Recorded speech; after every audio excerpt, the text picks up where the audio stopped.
Today, we are going to discuss about an international language, and this topic will be presented by Dinar Ayu A, Febriana Aminatul K, and Sekar Lathifatul A. Several languages are in danger because they are spoken by quite small communities, so they are difficult to survive. Moreover, the languages which are in danger can extinct if there is no speaker of that language again. On the other hand, before the end of the 20th century, many languages in Africa, Asia, and America will have passed into complete oblivion unless some competent linguist has found time to record them.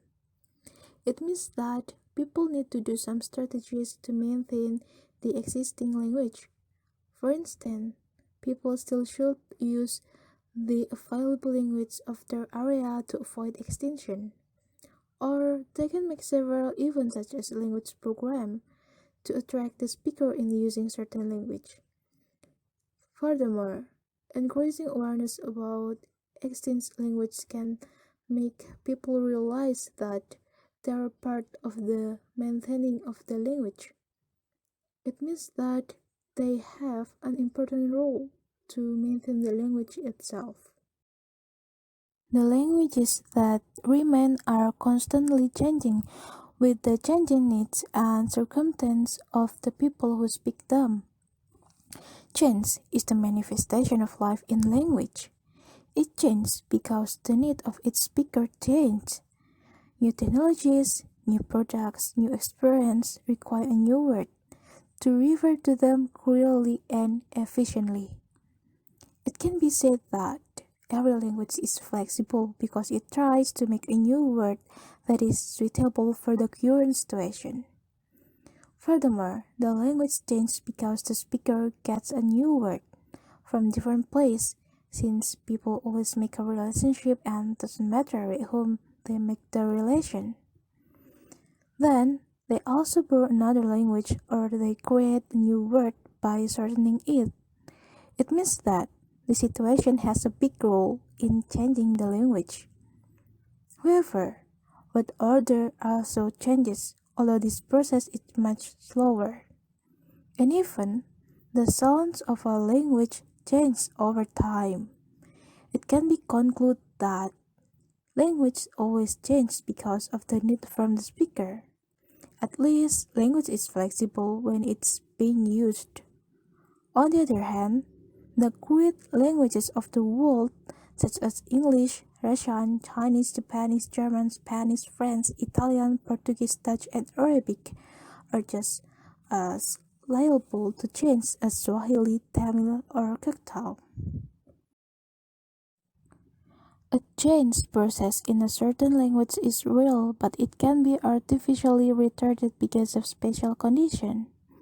For example, in the great liturgical language of mankind, such as Sanskrit, which is the language of the Orthodox Hindu religion of India, or Pali, the sacred language of Buddhism, or it can be Latin, the liturgical language of the Roman Church. By other schooling, a man might train himself to read, write, and converse in this crystallized form of speech. However, Sanskrit, Pali, and Latin are magnificent and wonderful exceptions to the otherwise universal principle of change. Their immutability depends upon two main factors or conditions. First, that they are not normally used in everyday conversation, but are entrusted instead to the care of a privileged class of priests and scholars. It means that limited usage is a big reason for making it difficult to change. If this language is limited to use, so there will be low interaction. Thus, other culture or another language may not affect them to make a changing. And secondly, that they possess memorably recorded kind of literature and liturgies, which are constantly read and recited in an act of religious devotion and worship.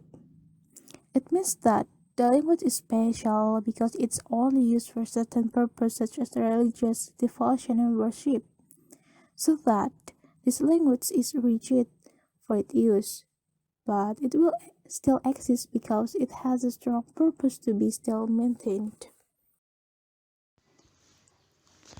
Volapük or Wood speech was created by a behavioral pastor named John Martin Scalia in 1879 when it was acclaimed with enthusiasm as the father universal speech of mankind. Only 8 years later, however, many of Volapük's most under-supported abandoned it in favor of the system invented by the hopeful Dr. Esperanto, a Polish Jew named Lazarus Zamenhof in 1859 and 1917. Esperanto is certainly an improvement upon Volapük in that it is both more flexible and more regular. And then, even with its Zamenhof lifetime, however, the mechanism of Esperanto was improved in various ways, and in 1907, do Ido, a made-up name consisting of the initial of international delegation substantive suffix, was formulated. This delegation, including scholar prominent in various branches of learning, but its recommendations were not accepted by the main body of Esperantists who were relocated to admit that all their well-established textbooks might now be out of date. Learning Esperanto is a fun entertainment, and manipulating the regulate affixes and inflection can become a form of healthy mental exercise. This is because Esperanto has been modified into daily language and is considered a language of communication between anyone according to their circumstance and way of life, even though language can be fickle. American and Russian love to use Esperanto, but they cannot be serious when it comes to science, religion, or philosophy. According Francis Bacon said that their mind control language, but it often happens that language rules their mind. Like it or not, we like language, but language has become a media for communicating society. I think the text above is very interesting because it tells about change in the international language for the community. Thanks in advance, and we would like to say sorry if there are several mistakes of this presentation. And if you have any comment, question, or suggestion, you may contact us.